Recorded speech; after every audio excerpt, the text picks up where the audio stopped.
তো দেখো আমের আচারটা বানানো হয়ে গেছে, কত সুন্দর হয়েছে।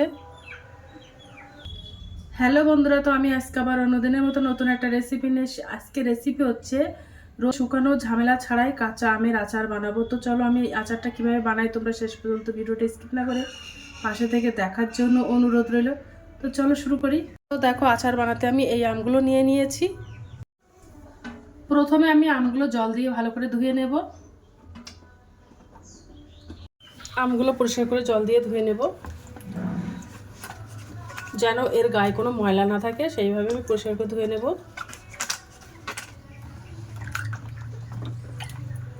আমগুলো পরিষ্কার করে ধুয়ে নিয়েছি। এবার আমি একটা পরিষ্কার কাপড় নিয়ে নিয়েছি। এবার আমগুলো ভালো করে আমি মুছে নেব, যেন এর মধ্যে কোনো রকম জল না থাকে, এমনভাবে মুছে নেব।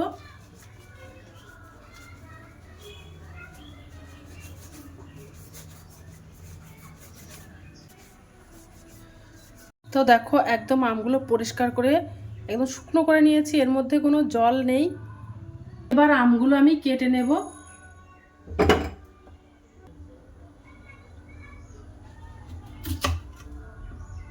আমগুলো আমি কোনো খোসা ছাড়াবো না। আমগুলো আমি 4 ফালি করে কেটে নেব।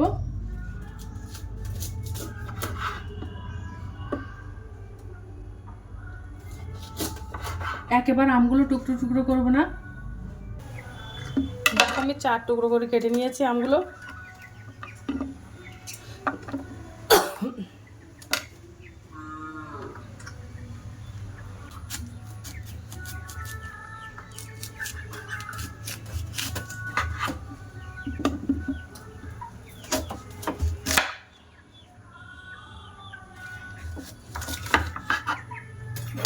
তো দেখো আমগুলো আমি কেটে নিয়েছি, আর একটু বড় বড় সাইজের কেটে নিয়েছি যেন গলে না যায়, তার জন্য আমি বড় বড় সাইজের কেটে নিয়েছি। আর এর মধ্যে কোনো রকম দেখো জল নেই, একদম শুকনো শুকনো করে নিয়েছি। আর যে প্লেটটা আমি নিয়েছি ওটাও একদম শুকনো, কোনো রকম জল নেই প্লেটের মধ্যে। এর মধ্যে এক ফোঁটাও জল দিলে হবে না, তাহলে আমের আচারটা অনেকদিন তোমরা সংরক্ষণ করে রেখে দিতে পারবে না, নষ্ট হয়ে যেতে পারে। আমি আমের মধ্যে লবণ হলুদ গুঁড়ো মাখিয়ে নেব। ওর মধ্যে আমি 1 চামচ লবণ দিয়ে দেব, 1/2 চামচ হলুদ গুঁড়ো, 1 চামচ লঙ্কার গুঁড়ো দিয়ে দেব। তোমরা যদি একটু ঝাল খেতে পছন্দ করো তার একটু ঝালটা বাড়িয়ে দিতে পারো, তো আমি একটু ঝাল কম করে দিয়েছি। দিয়ে এবার ভালো করে এগুলো মেখে নেব।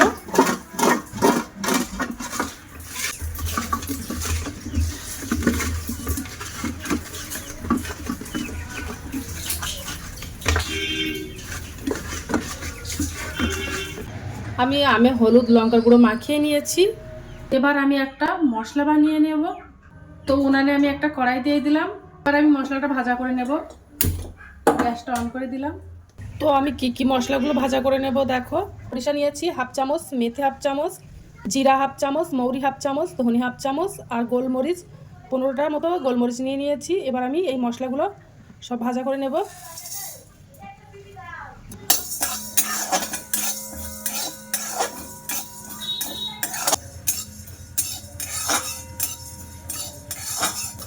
তো আমার মশলাটা ভাজা করা হয়ে গেছে, এবার আমি গ্যাসটা অফ করে দেব। তো আমার মশলাটা ভাজা করা হয়ে গেছে, এবার আমি ভালো করে ঠান্ডা করে নেব। নিয়ে তারপরে আমি হামানদিস্তায় ফেলে আমি মশলাটা কুটে নেব। এই হামানদিস্তায় ফেলে কুটে নিলে মশলাটা বেশ একটু আস্তে আস্তে থাকে। ওই মশলাটা দিলে কিন্তু আচারটা খেতে আরও ভালো লাগে। তোমরা চাইলে শিলনোড়ায় বেটে নিতে পারো বা মিক্সার গ্রাইন্ডারে দিয়ে নিতে পারো। তো আমার মশলাটা ঠান্ডা হয়ে গেছে, এবার আমি কুটে নেব মশলাটা। করে কুটে নিয়েছি, কত সুন্দর গুঁড়ো হয়ে গেছে। এবার আমি আমের আচারটা বানিয়ে নেব। তো উনানে দেখো আমি একটা কড়াই দিয়ে দিয়েছি। এবার গ্যাসটা অন করে দেব। তো কড়াইটা গরম হয়ে গেছে, এবার আমি ওর মধ্যে সরিষার তেল দিয়ে দেব। এবার আমি ওর মধ্যে 1/2 চামচ 5 ফোড়ন দিয়ে দেব।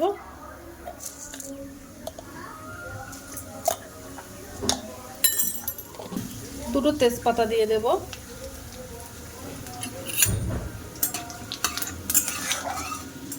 দিয়ে একটু নাড়তে থাকবো মশলাটা। তো মশলাটা লাল লাল হয়ে গেছে, এবার আমি আমগুলো দিয়ে দেবো।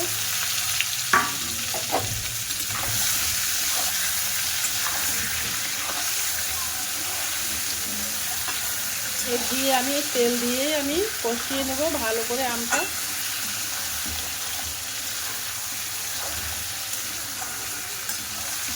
এই আমের মধ্যে আমি কোনো রকম জল দেব না, এই তেল দিয়েই আমটা কষিয়ে কষিয়ে গলিয়ে নেব।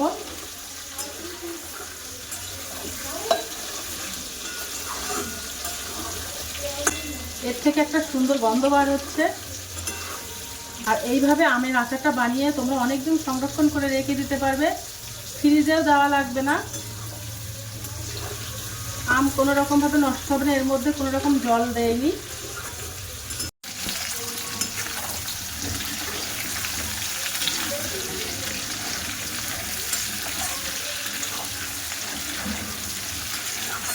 এবার আমি ওর মধ্যে একটু চিনি দিয়ে দেব, চিনিটা দিলে খেতে ভালো লাগবে আমটা, তার জন্য দিয়ে দিলাম।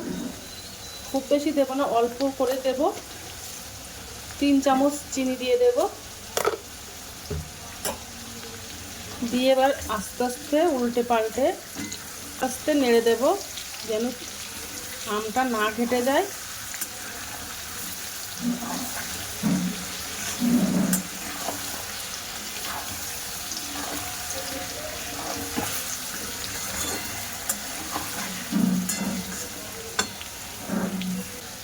দেখো আস্তে আস্তে আমটা গলে যাচ্ছে।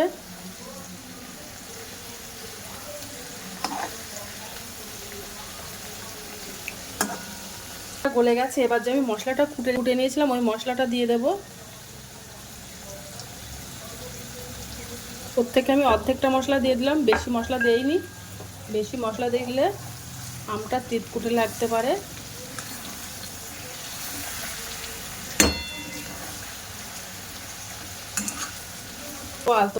একটু নেড়ে দেব।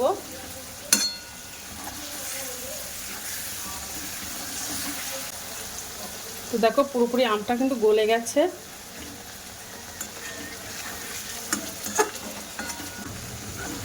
তো দেখো আচারটা আমার বানানো হয়ে গেছে। এই আমের আচারটা গরম ভাতের সঙ্গে বা মুড়ি পরোটা যার সঙ্গে খাবে তার সঙ্গে কিন্তু জমে যাবে। আমের আচারটা তোমরা একবার হলে বাড়িতে ট্রাই করতে পারো। আর ভিডিওটা ভালো লেগে থাকলে আমার চ্যানেলে একটা লাইক, কমেন্ট, শেয়ার এবং সাবস্ক্রাইব করে দেবে। এই আচারটা আমার বানানো হয়ে গেছে। এবার আমি গ্যাসটা অফ করে দেবো, তারপর ঠান্ডা করে তোমাদেরকে দেখাবো যে কেমন হয়েছে। তো দেখো আমের আচারটা বানানো হয়ে গেছে, কত সুন্দর হয়েছে।